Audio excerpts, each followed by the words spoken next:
Everything is growing, changing, and evolving, even you. From the student nurse to the baby nurse, veteran nurse off the bedside and into entrepreneurship, you have arrived and you have evolved. So, welcome to the Evolve Nurse Podcast.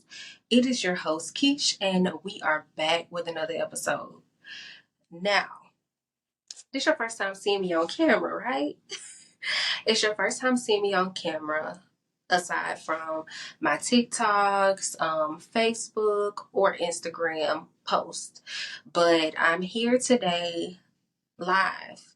And if you know anything about how I do my podcast episodes, I do them in interview style. Sometimes I do them solo. So today you have me here solo, but I do them interview style, and sometimes I do them in my closet on the top of a storage bin with no camera action. And that's because I normally don't have space to actually do my podcast, but I am working on my closet office.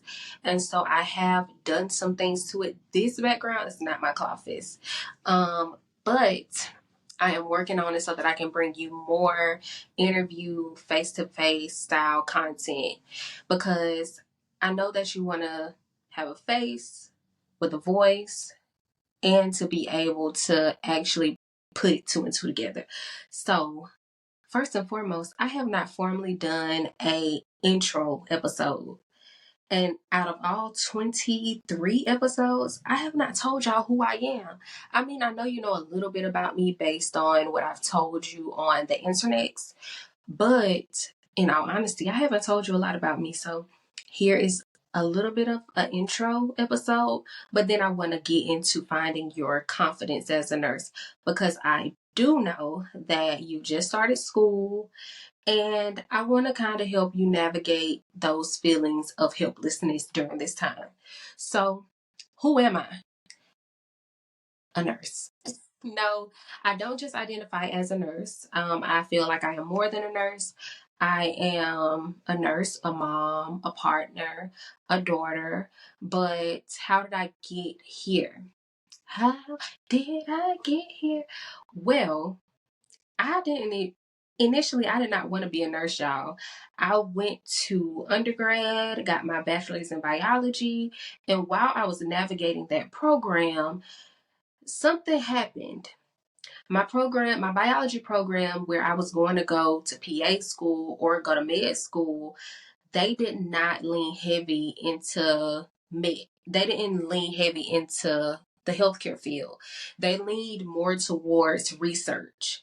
And so a lot of our preparation during our biology program was research based. Even in our clubs, we would go to schools that did research.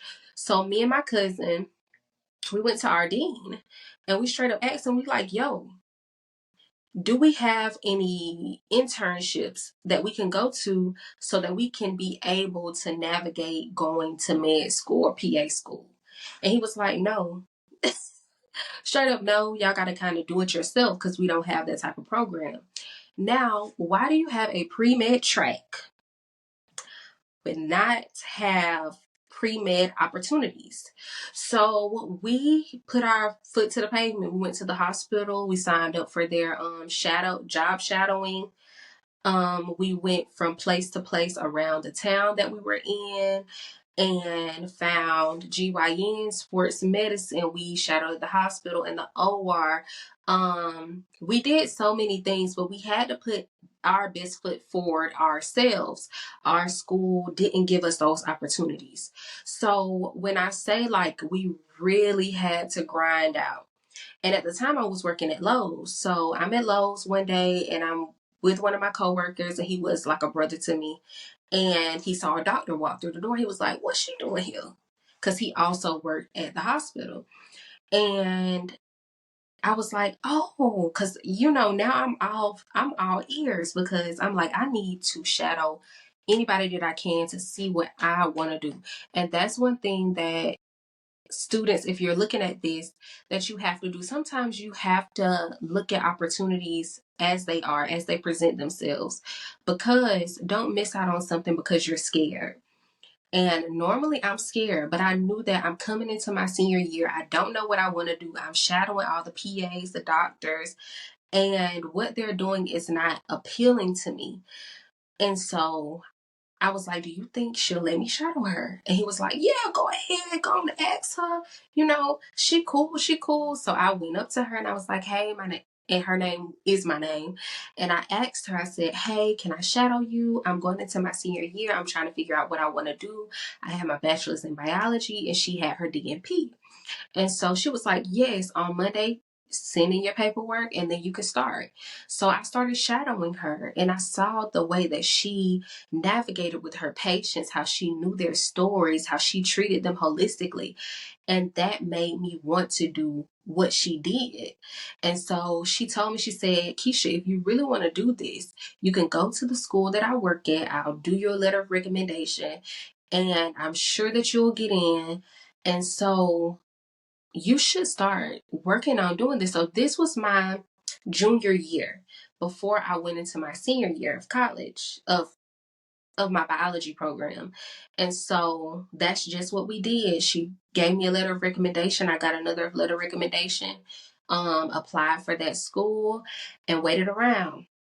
Now, what ended up happening was in order for me to get into that school, I had to take a prerequisite class, pathophysiology. And so that was not offered at my school. I actually had to go to that school that I would want to go to and take that class. So what I ended up doing was I had to dual enroll. And mind you, these campuses are hours apart. So I had to put the work in. And if you know anything about my story, like I worked 3 jobs. I'm like, when I say grind out, I have been grinding for a very long time. And I don't think I give myself enough credit because we are sometimes our own worst critic. But when I look back over my story as I'm telling y'all, I really worked hard to get where I am. Don't cry, Keisha.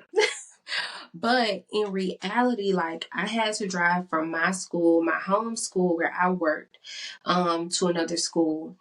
And when I tell y'all, Patho was a beast in itself. It was very hard. It was my first introduction to what nursing questions would look like. Had no idea what that structure would look like. And so I struggled through that class. But I ended up passing with a B and still didn't know whether I had got into the program. And so I'm like, okay, well, if I don't get into this program, I take my GRE, I can apply to go to PA school because at this time I have all my hours to be able to go to PA school, right? Because I worked at a nursing home.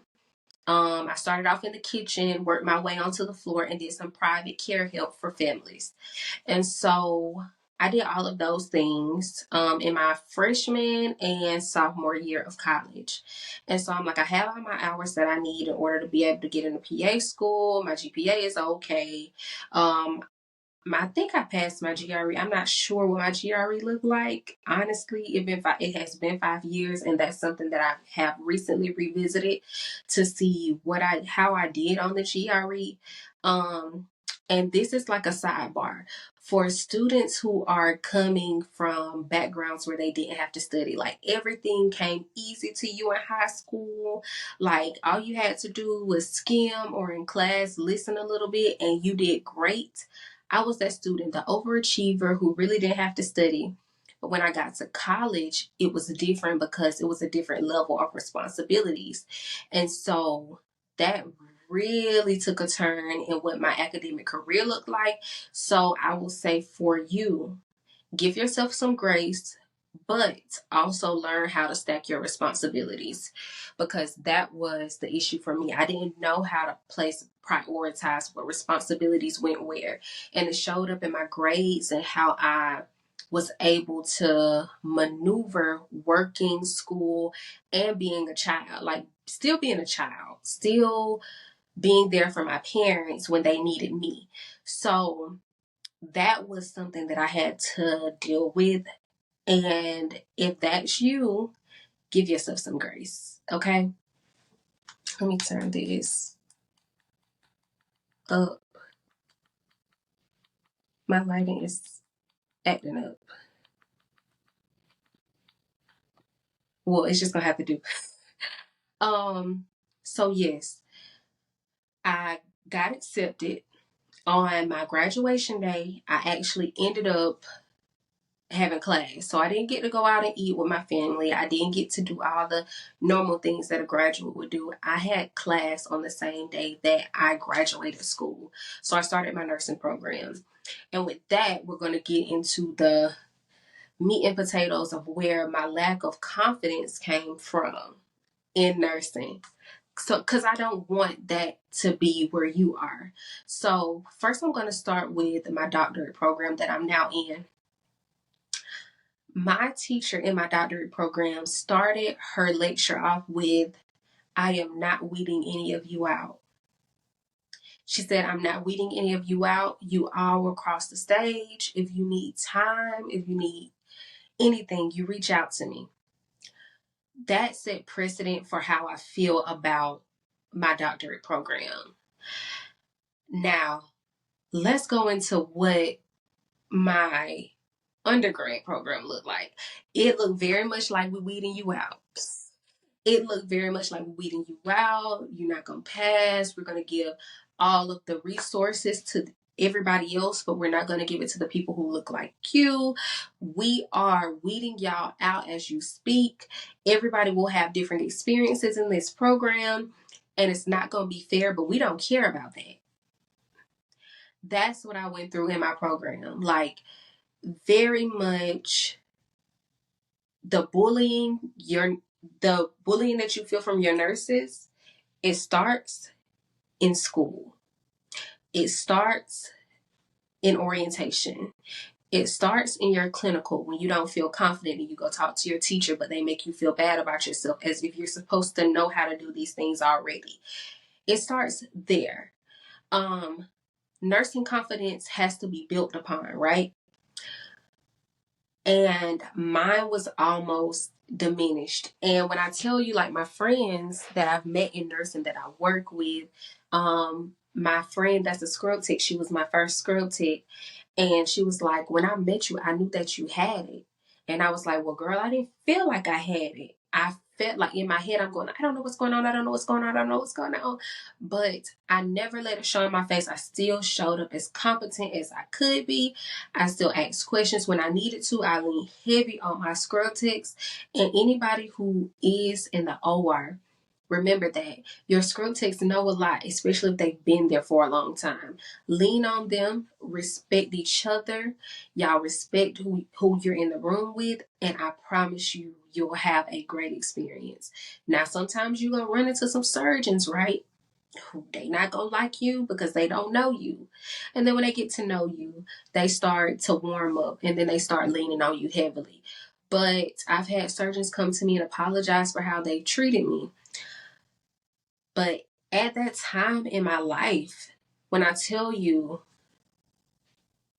it was hard for me to understand and recognize how amazing I am as a nurse. And I got to give myself a pat on the back, because when I tell you I'm there for my patients, I'm there for my patients. Even when I was on the floor, I was there for my patients. My patients were everything to me.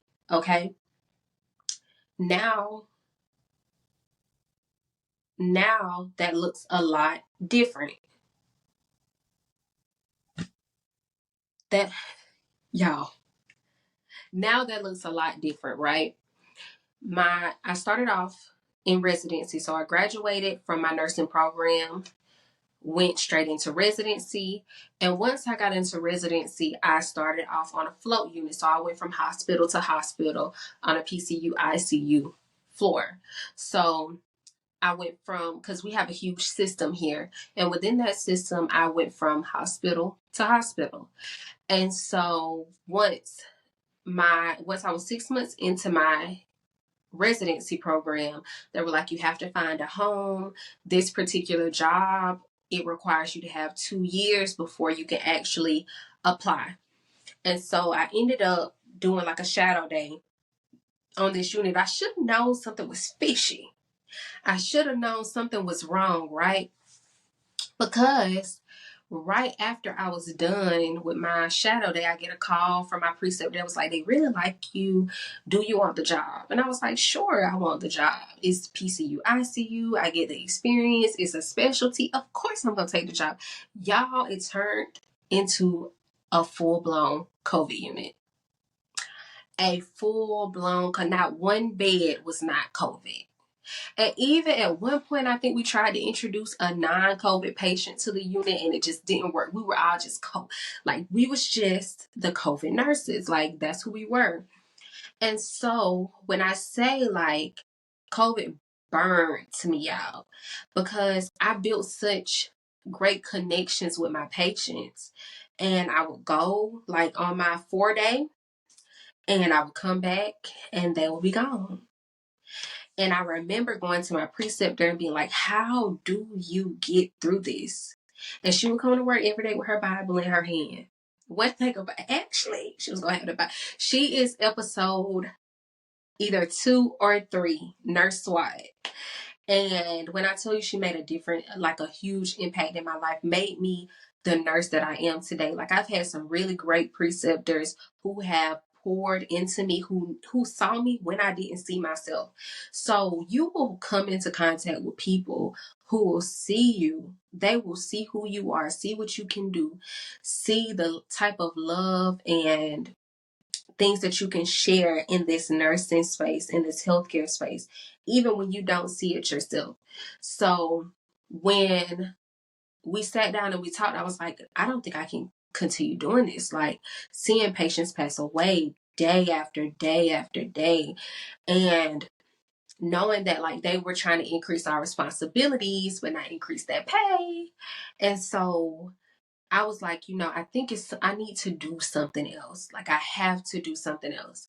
So I went from there to rolling into the OR. Now, when I say I rolled into the OR, it's not something that they wanted me to do, right? I actually had a lot of blockages and obstacles in the way of me getting to the OR. I don't know if it was because I was a good worker or if it was because sometimes they don't want people who look like me in those spaces. And I say that because of the way that like emails went down. When I emailed the people I needed to email to say, hey, I haven't completed like all my residency, but I can roll over into the residency program for the OR and finish there. And so they gave me an interview, right? They gave me an interview before they reached out to the conglomerates, before they reached out to those in the school or in the education program. So where they didn't really want to let me go, like I had already had the job, like I did my 30 days out. They really wanted me, so I went over into the OR. As soon as I get to the OR, they shut the OR down. They shut the OR down and they put me back on the floor. Now, I'm trying to escape the floor, right? Like, I'm sick and tired of being sick and tired of being on the floor. Like, I am trying to escape the floor. And I couldn't get away. I could not get away. So I ended up being on like this makeshift unit where it was like short term patients rolling in, rolling out, and it's me who has a little bit of experience, and it's an OR nurse who has literally no experience on the floor. At first, we had a charge, and then it was me, and I was basically training her while I'm trying to get stuff done. It was a point where they didn't give us a CNA. It was a point where I had to literally fight for CNAs to come down and just give us some type of resource. So I ended up going to the director of the unit, and I was just basically like, look, I can't do this. It's going to affect my license, and I don't feel like this is safe practices. Y'all aren't giving us a CNA. Y'all aren't doing the things that y'all need to do. And I said, at this point, if you feel like these are the things that's happening, it's time for admin to come out of the offices and onto the floor. And he said, well, I don't understand why everybody is just so up in arms, because I had somebody on the floor tell me they wouldn't take an eighth patient. And when I tell you, I looked at him I said, I wouldn't take an eighth patient. Do you understand how unsafe that is? Y'all need to come out of the offices and come onto the floor, because then you'll see what we're really going through here. And so I ended up reaching out to the person that's over my program about my contract. I said, hey, my contract is for the OR. If I said, if I end up leaving, will I owe anything? And she was like, you're thinking about leaving? I said, if I have to. Yeah, if I have to. Because I left the floor for a reason. I left the floor during COVID for a reason, because when I tell you, it was just so hard going through that every day, living through that PTSD every day. And so, no, I can't do it. And I'm not going to do it. So in a week, they ended up opening the OR back up, and I was in the OR. So I've done some work in the OR. Before I went to travel, I was travel in the OR, done some trauma work, as well as now I'm a pediatric charge. And so on a trauma OR unit. And so now when I tell you, like, learning how to play as a team, I've always been a team player when it comes to being in the healthcare field, because everything we do is a collaborative function. And I stand on that. I have to work with the scrub techs. I have to work with the CNAs. I have to work with the doctor. I have to work with the PA. We have to work with pharmacy. We have to work with administration. We have to work with EVS. My doors be breaking down, y'all. I be calling plant facilities. My cryo machine go off. I have to call plant facilities for them to come and take out one nitrogen tank and put in another one. We have to work with vendors. Like, everything we do is collaborative. Everything we do. So here is where your nursing confidence comes in. And I'm going to start with the student nurse. So with you being a student, everything that you're doing right now is hard, right? It feels daunting. Sometimes you feel like, why do I have to do this? Sometimes you're feeling like, why am I feeling so overwhelmed with the stresses of doing the tests, doing the papers, going to clinical, having a test the day after clinical? All of those things are very, very daunting tasks. I hate using the word daunting. That's a word that I use a lot. But when I say that they are daunting tasks, I mean, like, why am I doing this and how it's affecting you? It can show up in your test scores. It can show up in your confidence. It can show up in how you treat your patients. And when I tell you it's okay to give yourself some grace, it's okay to breathe, it's okay to do all of those things. And you need to, right?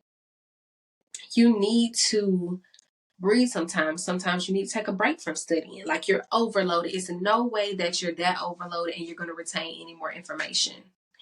It's an episode, it's called Not You Passing the NCLEX in 30 Minutes. Go listen to her, because she is of the belief that, I only can give what I can give. I only can give what I can give. And with that being said, like, really and truly, you only can give what you can give. And if you overextend that, it's going to be a lot harder. And that was who I was. I was an overextender. Like, I was stressed out all the time. And my friend who had a baby, she used to come in, it will be what it will be. Like, it literally was what it was. And she would pass her exams. And I, on the other hand, who had 50 million pounds of anxiety on my back, y'all, I would struggle because I was so scared. Like, it was a point where I had to reframe my mind around what test look like. And I had to tell myself, the words on the test ain't gonna get up and punch me in my face. They're not gonna take my money. Give me my money. They're not gonna take my money. They're not gonna, like, the words on the test are just words, and the information is what I obtain. And if I can have confidence in myself enough to know that I know the information and know how to apply it, then I will be able to be so much better. So what I ended up doing was, I started changing what I listened to. I started changing who I hung around. I started changing how I felt about myself, my self confidence. And when I did that, I saw my test scores go up drastically. And this was after I failed the semester. So don't think that after you failed a semester, life is over. An episode with Nurse Lawyer, your Nurse Lawyer, she said the semester that she failed and she had no nursing classes, that was the best semester of her life. So similar, like I took an African American studies class. I worked. I had a good time during that time. But also there were times where I was like, dang, I really failed. I'm a failure. And you're not. If this is what you want, then go for it. Now, is it always for everybody? No. And sometimes we have to also be realistic with how we feel about nursing after we go through the trauma of nursing school. Because sometimes that trauma needs to be dealt with through a therapist. Like, go to therapy. You need to be talking to a therapist. Because I definitely, during that break, I went and saw a therapist. Because it was just so hard. Like, and if you have friends that are outside of nursing, sometimes they don't really understand like why you're feeling the way you're feeling, why you can't go where you're going, why you can't be as available. And so when you're going through that and you're going through the grief of losing friendships during that time, you're going through the grief of losing who you were.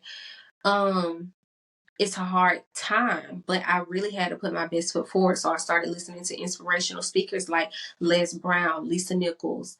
I started getting up in the morning and meditating for 60 minutes and envisioning what my day would look like. I started writing down my goals for the day to see where I'm doing the best, where I'm doing the worst. I stopped looking at people who were anxious. So before test, I would put my headphones on. I would listen to J. Cole Motivate. And I would not look any of my classmates in the eye. I didn't want to talk to them about what they thought was on the test, what they didn't think was on the test. Because this is where we mess up. We go and everybody's anxious, right? Everybody's anxious. We go and we talking to our classmates like, what do you think this is? Like, what do you think that is? And give me a rundown on acid basis real fast.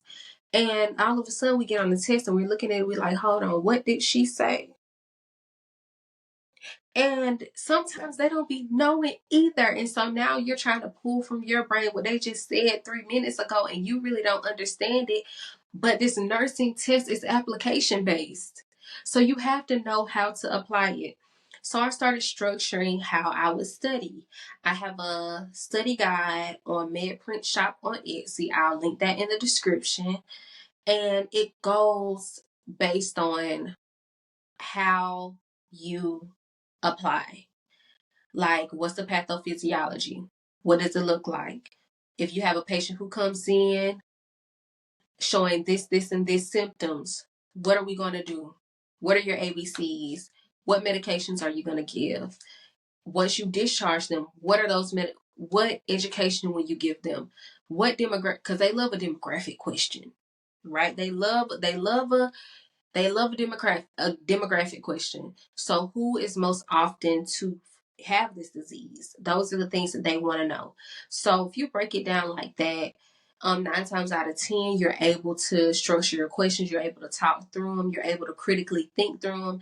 And learning your critical thinking skills is also another thing in itself. And I'll do another video on that. But understanding what your nurse confidence is. Your confidence starts in nursing school and your nursing test. Have confidence in yourself.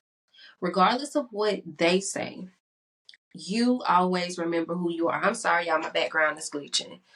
You always remember who you are at the core of everything. You came into this program as a student nurse, not knowing what to do. Your instructor said that everybody ain't gonna make it, but you know that internally you're gonna make it. You're gonna make it. So at any given moment, remember and remind yourself that regardless of what people say to you about you, you are who you are. And you keep that here at the core, at the center of who you are, at the center of your being. You keep that close to you. Because as soon as you, in episode 1, Travel Nursing Saved My Life with Danielle Hudson, she has a very particular story in how, confidence, once you let them get into your head, they can destroy your confidence. So what you have to do is always remind yourself of who you are. Every day remind yourself that I'm going to make it through this program. I know what I want to do. I know who I want to be. I know my why. What is your why? Remind yourself of what your why is.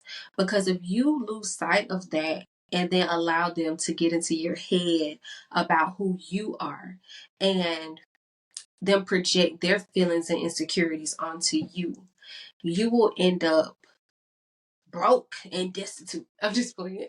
You will end up similar to me, where it was very hard for you to get back on track. And so once I started implementing certain things into my life, cutting out negative speech. Sometimes we are our worst critic. And would you talk to people? Would you talk to someone else the way that you talk to yourself? 9 times out of 10, no. You would encourage them. You would pour into them. You would give them all the tools that they need. But what we end up doing is we beat ourselves up. We beat ourselves down. And we end up like destroying every fiber of the person that we was. So with that being said, like, get it together. We are 3 weeks into school. We're 4 weeks into school. Work on your self-confidence. Listen to inspirational and positive people. If you have people in your life that are telling you, don't do it, it, I don't even know why you're going to, you even have parents that will tell their children that. I don't even know why you're going to school. You're not going to, cut it out.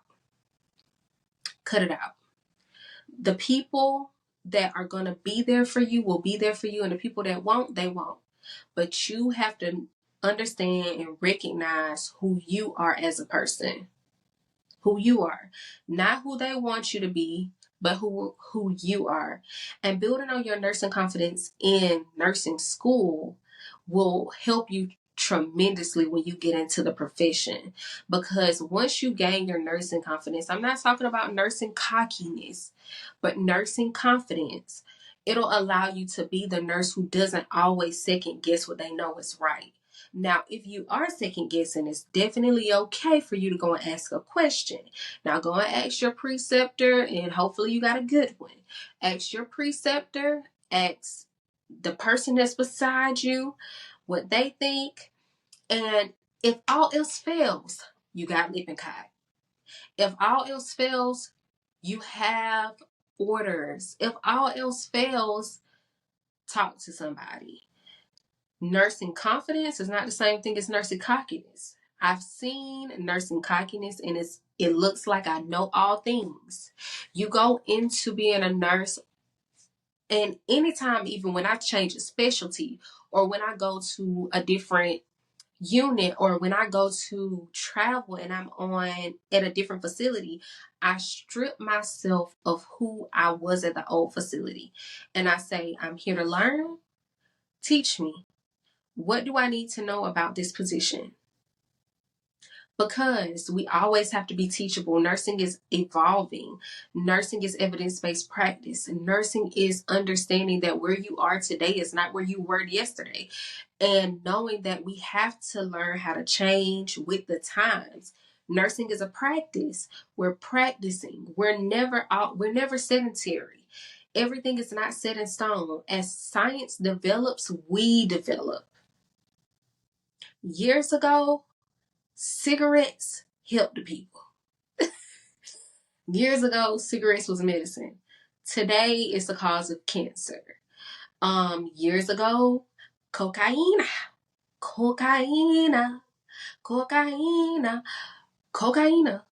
was a medicine. It's still a medicine today in ENT surgeries. But it was a medicine that was utilized a lot. Now, not so much. So, because I haven't seen ENT surgeons outside of the one that I used to work with who was a diverter,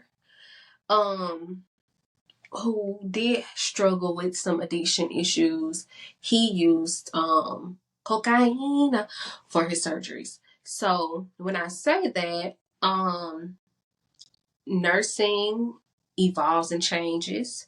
We evolve and change. Evidence-based practice evolves. So we have to be able to be teachable, because if we're not, we will be stuck in the same places that we were years ago. And that's not okay. And you see that in nursing. Like, you will see people who will tell you, like, I've been doing this for years. And those are people who, they have to go through their own learning choices and figuring out where they are, where they want to be, and that's kind of up to them. And you only can do what you can do. And even if you're a new nurse, don't feel like people can't learn from you. If you're a new nurse, 9 times out of 10, you're more diligent. You're looking at things with a brighter eye. You're noticing things. You're observing more, because you don't know what's going on, but you kind of know what's going on, and now you're questioning things. So lean into those questions. Lean into that curiosity you have, because once you lean into that, you become a better nurse. So be confident in what you do. I remember, and it all depends on where you are. I remember one of my nursing cohort friends posted on Instagram. She was like, "How do you take out a Foley?" It kind of depends on what you've been exposed to once you leave school. Like, we ain't been in school in 4 years, 5 years. So if you haven't been exposed to this, how do you do it? Lippincott. Lippincott will tell you how to take out a Foley. I'm always putting in Foley's. Always taking out Foley's. I'm putting in IVs, taking out IVs. I'm doing all of these things. But there are certain skills that I just don't do anymore. Like, I speak to patients' families now. I make kids feel safe now. But am I giving meds around the clock? No. I'm probably going to pull some out the Omnicell, bring it in the room, give it to the field, and wiping my hands. Am I scheduling anything? Like, yeah, I might put a case on the board. Those are tasks that I have. But as far as skills like doing med pass and things like that, that may be a skill that if I decide to go back to the floor, that I'm a little, not hands on. Like, I'll ride a bike. It might take me a shift or two, but I'll get back in the swing of things. But at the same time, y'all, get your nursing confidence. Don't let anybody break it. Because when I tell you, they will try. And they can try as hard as they want to. When you recognize who you are on the inside, in your heart of hearts, and know who you're meant to be, keep pushing, keep going. Because when I tell you, like, we need more nurses. Now, is nursing an easy profession to be in? I'm not going to lie to you. There are some areas that are more crazy than others. There are some areas that require more energy than others. It just kind of depends on what your why is. I know people who have been on the same unit for years and they love it. And I came on a unit, I was like, did I really have to go through this? So when I tell you, like, there are areas where you will love, there are areas that you won't love, but nursing allows for you to be able to look at all of these things, to go to all of these specialties. Make sure that you have your resume up to par. Anytime a new skill comes, drop it on your resume. Because look, you can do whatever you want to do. You can be who you want to be, and as long as you keep your confidence up when you go into these interviews and you tell these people who you are, what you're about, how you coming. When I look, the sky is literally the limit. It's not even a limit. You can shoot. What did Les Brown say? Shoot for the stars. Because even if you shoot for the moon, but even if you miss it, you'll land amongst the stars. He said a word, didn't he? He said a word. So y'all need to go listen to Les Brown, because Les Brown is going to get you what you need to get. Also go listen to Lisa Nichols, because they are really going to help you become the people that you need to be. As far as gaining confidence, not looking at the short-term goals, looking at long-term goals, and just making sure that you are who you want to be in this nursing career. So find your nursing confidence. And y'all, I'm ending this video as much as I don't want to. Thank you for looking looking at me, not listening to me, looking at me. Thank you for looking at me and listening to me. If you've made it to the end of this episode, drop down in the comments any questions that you have for new coming episodes. This weekend on Saturday, I will be doing a Barnes and Noble date with some of my evolved healthcare professionals. We're going on a Barnes and Noble date and then going to Cheesecake Factory after, because even though people don't like Cheesecake Factory, we do. We like the Cheesecake Factory. And so that's what we'll be doing this weekend as one of the events that we're doing. As far as us getting together, we'll be doing more events coming up, and I will start rolling those out into a newsletter once I get like my true website up. Right now, you can go to my Stand store and download the nurse externship. It's free. It's for the free 99. Before my nursing girlies and boys, or ladies and gentlemen, I do have a nurse externship booklet that just tells you the ins and outs of getting an externship, what it looks like to get an externship, and how to find them, because I know a lot of times people just don't put in the application because they feel like they don't have the required skills or knowledge or GPA. And I'm here to tell you, a GPA never stopped me from doing nothing. And you can go on my TikTok and you can see what I mean by that. But follow me on Instagram at the Evolved Nurse and TikTok. We also have Nurses Evolving on Facebook. And if you have any questions or a scenario that you would like for me to put out for you, because I think I'm going to start like a little segment in my episodes that like a story time. And if you want to tell me a story time about a time where you had something going on at work and you want to talk about it, just drop it in the email. It's theevolvednurse@gmail.com. And y'all have a great day. And I appreciate y'all for listening to me, talking to me, communicating with me. This has not been an easy journey, but I enjoy doing it.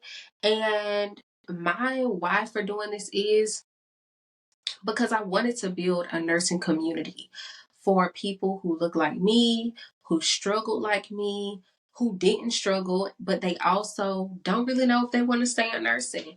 Go listen to some of our episodes. We have people who don't even use their nursing degree. They became a nurse and now they're making 6 figures at doing lashes. My rich lashes, look. But she keep that license up to date so that she's able to, if she want to go dib and dab in nursing every now and then, she does that. There are people who, they are teachers. Their pathway didn't look like traditional pathways. So I like to interview people who are non-traditional, traditional, as well as bridging the gap between people who are not nurses, but we work with they work with nurses. It's a collaborative function. So how do we make life better for each other during this time? So with that being said, y'all, I am out of here. I'm going to do some homework. I'm going to be a mom. And y'all have a great night. And I hope that you see this. It's Sunday, so hopefully it's going to come out in a few minutes. Bye.